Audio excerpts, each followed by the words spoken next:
to the Business and Bubbly podcast. This is the place for women in business who are on the journey of building their big ideas and want to have fun along the way. It's for those of us who also know we aren't meant to do business or life alone. Hi, I'm Charity Majors, your host and the founder of Business and Bubbly.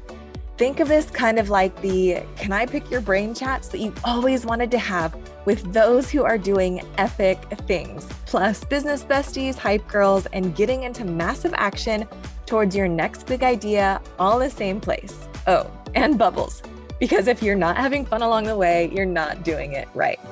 Together, we'll unlock what it means to be seen, known, heard, and championed all along the ups and downs of entrepreneurship and being a woman in business building big dreams. Each week, I'll bring you a quick sip business tip, as well as interviews from top experts that make you feel like you're getting bottle service for your business. We're having the raw and real conversations and chatting about all the things, the messy middle, the pivots, scaling, the good days and the bad days, because here we do real. It's where we can work hard, play hard, cry it out, and dance it out all at the same time without being judged. This is a place where we are in the arena together and we are each other's biggest fans because most of us have enough comments from the cheap seats. It's where our too much is par for the course and where the gaps of our not enough are filled in by the other epic women that are around us. It's where we can be unapologetic about the mission we are on, about the big dreams on our heart, and the business we are building without having to be perfect or have it all together, or even pretend to. It's a supportive community where business is being done amongst like-minded women, because when money gets in the hands of good women, great things happen. It's a place where you have the support around you to get out of your comfort zone and go after your big ideas, because even when you fail forward or when you reach the top, you know it won't be alone. Also, if you know anything about me, you'll know that I'm obsessed with creating platforms that lift up other women to be seen and heard and known. So with that in mind, I'd like to invite you to list your business on our directory called Find Women in Business. All you've got to do is text the word directory to 833-231-8098, and I'll text you the link back to get your free listing. This is also a great way to connect with other women in business from around the world, so definitely check it out. And now let's get to the good stuff. Grab a glass of your favorite beverage, Prosecco, bubbly water, or whatever your flavor is, and let's dive in. Are you with me? Here we go.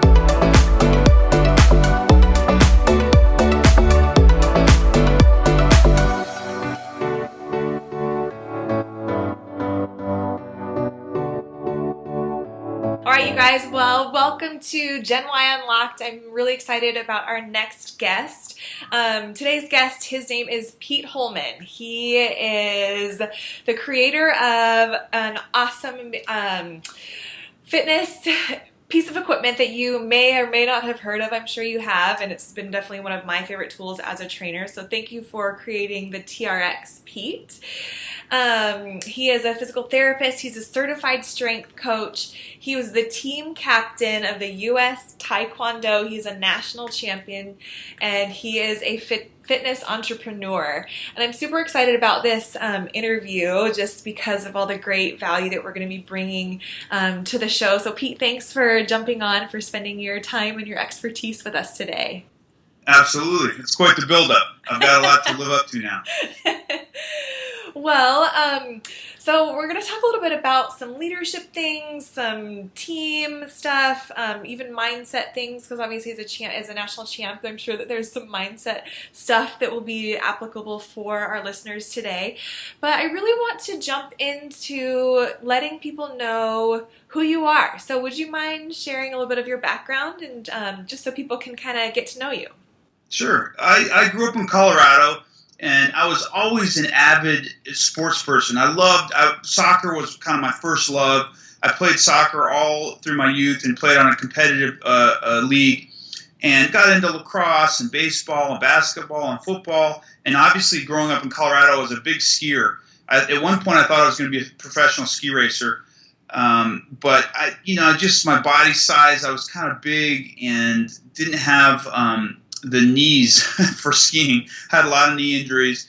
But I found my home in martial arts, and I was on the U.S. national taekwondo team for a number of years and competed all over the world, and that really kind of introduced me to the fitness industry because I had to learn how to train, get strong, be physically fit to compete at a high level. But then I was also always injured, so I learned how to rehabilitate myself, and that's kind of what launched my physical therapy career. Along the way, I guess I was always looking for a creative edge in my competition, and so I was constantly devising new types of exercises, different twists on existing modalities to improve my speed, my strength, my power, my focus, my accuracy. And something I came across was a rotational device that helped with core strength and kind of rotational power development. And it ended up years later becoming the TRX Rip Trainer, which is a tool used for golf and tennis and kind of any kind of rotational sport, but then also general fitness advocates and enthusiasts use the Rip Trainer to strengthen their core, tone muscles, burn calories, and get in the best shape of their life. So I've been, I guess my calling has always been in the fitness industry and continues to be so. That's awesome. I love it. Well, being a part of a $50 million company, which is awesome, being the creator of one of their key products, that's a big deal, and you guys have done such a great job of creating this trainer community, which I'm a part of as well, so that's why I definitely reached out to you for that. But you guys have done such a great job at creating that community and creating leadership, and obviously as the team captain of a national championship team, I'm sure that there are some leadership things that you have learned along the way. So what are some of those things? You have to have thick skin, and it's interesting. This week is Muhammad Ali's memorial services tomorrow. I'm not sure if you're familiar with this. It's in Kentucky, and he's kind of been idolized for years as a tremendous boxer and philosopher. But really, how he got to be known was because he was the first kind of quintessential trash talker. which actually was off-putting to a lot of people. Here's a kind of a young black man. Remember, that was back in the 60s. The civil rights stuff was going on. He converted to Islam. Hasn't been the most popular religion in the last 30 years. And he was a trash talker. And so you kind of wonder, why did people like him so much? And the reason is because there's something very attractive about that confidence. The confidence to be able to be a prize fighter and say, I don't care who I fight. Now, keep in mind, he was fighting guys that were just it was like Murderer's Row, Sonny Liston, Ken Norton, Larry Holmes. I mean, these were the biggest, toughest guys you've ever seen. And he was so confident in his abilities that he would sit and kind of taunt them and chastise them in public. So you either think this guy's crazy, or he's super confident in his abilities, or he's kind of psyching himself up. And the reason I bring this up is because, the old saying, you fake it till you make it. You don't necessarily have to fake it, but you do have to believe in yourself and what you're doing. If you're on the right path, if you're doing it for the right reasons, if you're passionate about who you are and where you're going, and whether it's in a career, in an interpersonal relationship, in a sport, you have to have some sense of bravado. And I think that's where leadership starts. And people gravitate towards that. If they can sense that in others, that's why the used car salesman, you go in and they're selling you some $2,000 jalopy that's gonna, it's gonna break in 3 weeks, but they're so confident in the car and their abilities, and they end up being great salesmen. Now, I'm not saying you should pull the wool over somebody's eyes, but I think leadership starts with confidence, and then any great leader knows that you have to build a team around you. And if you talk to some of the best, corporate businessmen and women in the world. Richard Branson's a great example. He says, I'm not that good, but I tell you what, the people I hire are brilliant. They're amazing. And he headhunts and gets the best people working and surrounds himself with masterminds and people that can elevate brands. So it's just like TRX has done with you. We went out, found the best possible people. Obviously, you have to build a culture of success and professionalism to attract those type of people.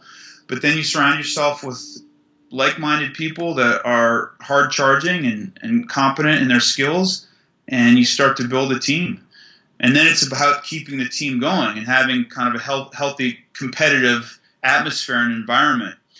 So then how do you keep a team going? What do you find as a leader that motivates them to believe in the same things that you believe? Because it's, sometimes it's about finding those people that do stand for what it is that you stand for. They're gonna, even on the crappy days, they're still gonna fight for what it is that you guys all collectively believe in. So what do you do to keep them motivated and keep them going? That's an interesting question. The one thing that I've found always works is communication. And now that sounds fairly cliche, but you can't underestimate the power of healthy communication with your team. So many times I've been in situations in the corporate world or outside of the corporate world where, it was a rough day, or I was working on a project that was very important that I felt like nobody was recognizing. And then all of a sudden, one person comes up that's in that executive leadership team, and they say, hey, Pete, I've noticed this work you've been doing on this project, and I just want to say it's brilliant stuff. We're really excited that you're doing this, and I want to talk more with you about it later. And all of a sudden, your creative juices, your passion, your energy just kind of hits the roof because you've been recognized and somebody communicated with you. So I think communication is huge, and it's not just praise. It's literally bringing your team together, whether it's corporate retreats or whether it's once a week. If you're, for instance, for you in a gym environment, once a week you have a trainer's meeting or a sales staff meeting, and you share with each other, you empower one another. Hey, what's working for you on the floor? What's not working? How can we make this brand better? How can we improve? Can we bring somebody in from the outside that helps teach us something new and different, that gives us an angle over our competitors? But it's that communication. When everything goes in a vacuum and people are isolated, nothing ever good comes of that. And that's one of the main things. I think that's what was so great about being a part with TRX is we constantly were having instructor summits. We constantly had team meetings. There was a huge team component to that company, and weekly we had team kind of powwows for 30 minutes, an hour on where we're at in the company and just keeping people educated and up to speed. And then some of it was motivational. Some of it was like, it's just, I'm watching the NBA finals right now, and what happens when a team is on a little bit of a lull and they're starting to fall behind on the scoreboard? What do? They call a timeout. All right, guys, let's group up, let's read what's going on, some positive words of encouragement, some technical stuff that they can address. And then there's always that motivational, you guys, this is game, 3 of the finals. This is it. This is history, it's do or die. And all of a sudden they come out and they've got this newfound energy. Yeah, I love that.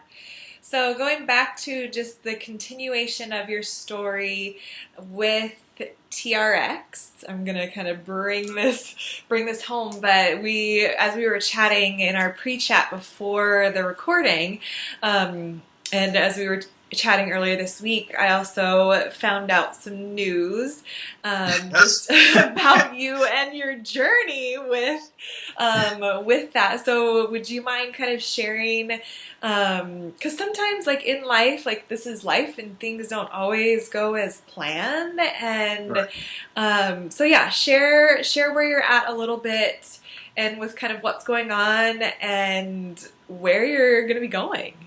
Right. Well, so what Charity's talking about is I'm no longer with TRX. I had a 3-year run with them, and it was amazing experience, and it was quite a process. One thing that I have to understand about myself is that I never was an entrepreneur. I'm 46 now, so I wasn't born in that age where everybody's making their own apps and creating their own websites and starting business when in their early 20s. I was more of that generation where my parents, they said, get a good job, get a 401k, and you work for 40 years, and right. You have kids, and you put in a good career. Well, that's society. That's the thing that we hear. Okay, so I have to say, so I'm going to interrupt really quick. Do you listen to Gary Vaynerchuk? Say that again? Do you listen to Gary Vaynerchuk? No. Oh, man. Okay, you're going to have to listen to him. He's in his 50s and is doing some awesome things, but he's in the fitness industry as well, but totally, talks the exact opposite of what you're saying. It doesn't matter what anybody's talking about. You start your own business. It's not too late for you, so you'll have to check him out. But side note. Right. Well, I totally agree. But you got to keep in mind, when I was in graduate school, I didn't have a computer. Yeah. I literally did stuff on a typewriter.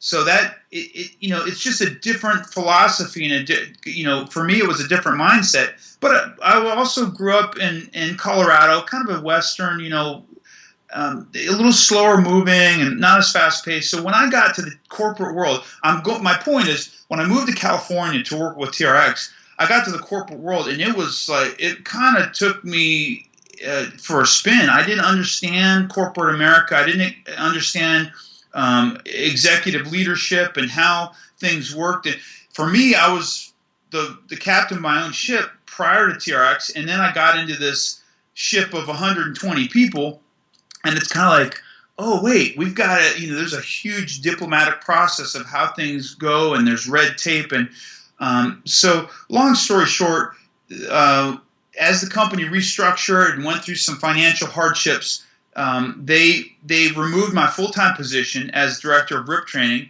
and asked me to be a subcontractor, which I tried for a brief period of time, and it just didn't feel right for me. And so I ended up leaving the company, and now I'm working on a couple things, one of them being another consumer fitness product that I hope you'll see probably in 2017.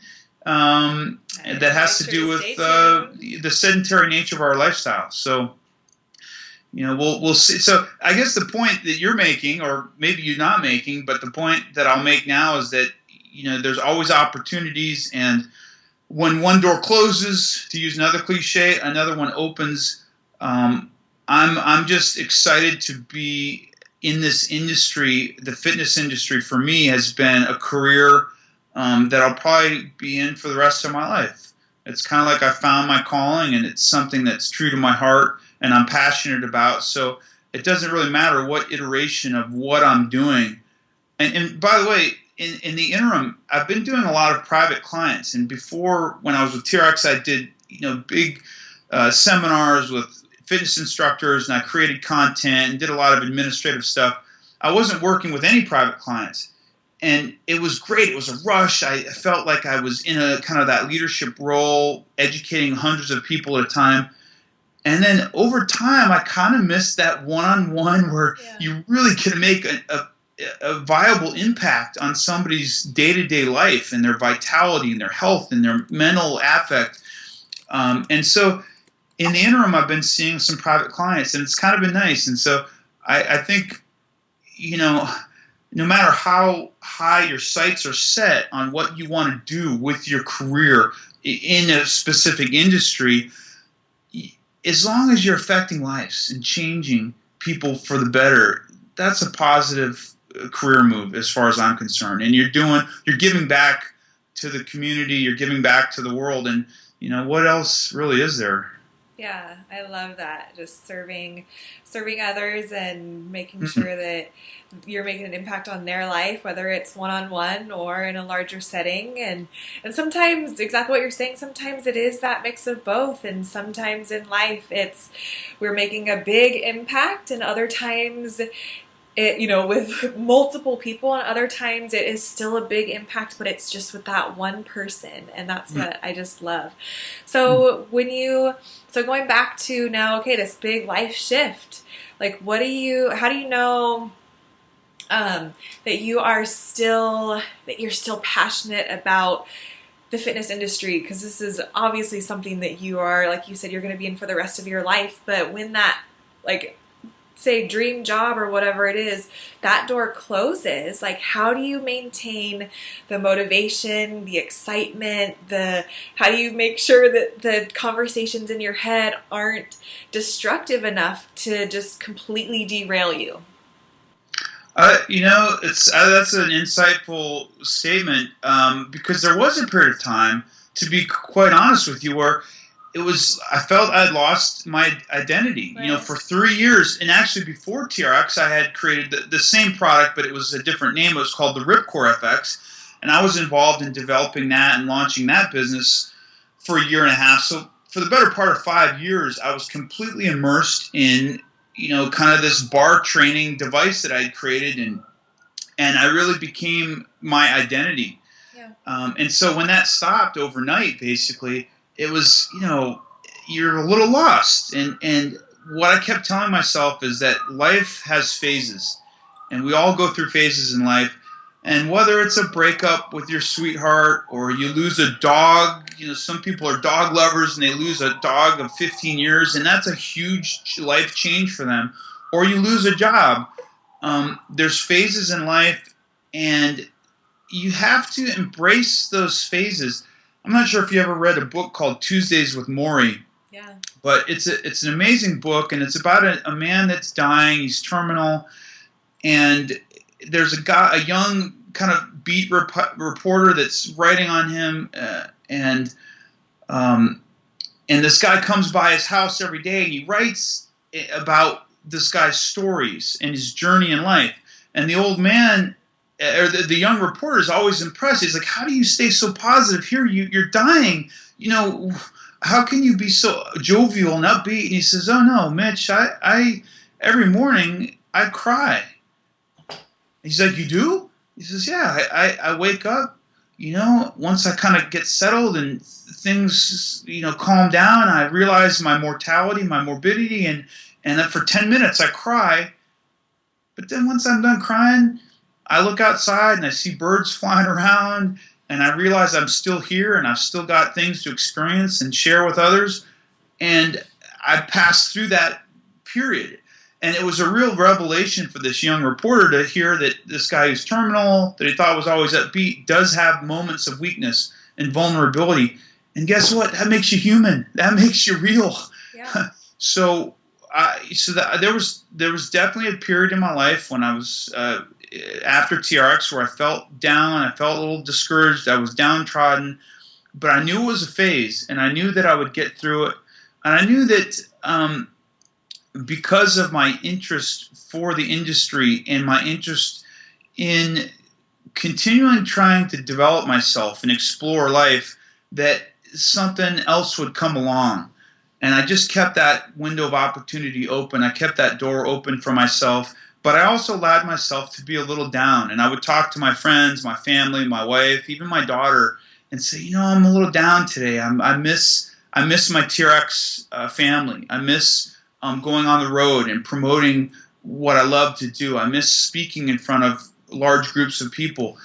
And that's okay. It's you can't be so hard on yourself that everything's got to be a perfect progression. And I was talking to a client today, an extremely successful man in the clothing industry who at one point was a billionaire and ended up giving a tremendous amount of money to cancer research. And this guy, he had gone bankrupt and kind of got back on his feet, and it was a period in his life, and he kept chugging away, and the next thing you knew, he had a company that was worth $1 billion. So the point is, there's always hardship and struggle, and anything that's worth achieving is worth fighting for. Yeah, I love that. That's so great. Thanks for sharing. Well, cool, Pete. Well, this has been such a great conversation and just such great value. How can people get a hold of you? Well, you obviously have some awesome projects that are coming up, and maybe people are going to have questions about whether it's the mindset or leadership or creating a team, or like this is real life and we do go through struggles, and how do you go from one season to the next? And how can people get a hold of you? Sure, I can be reached at Pete Holeman 1. That's my Twitter and Instagram is Pete Holeman 1.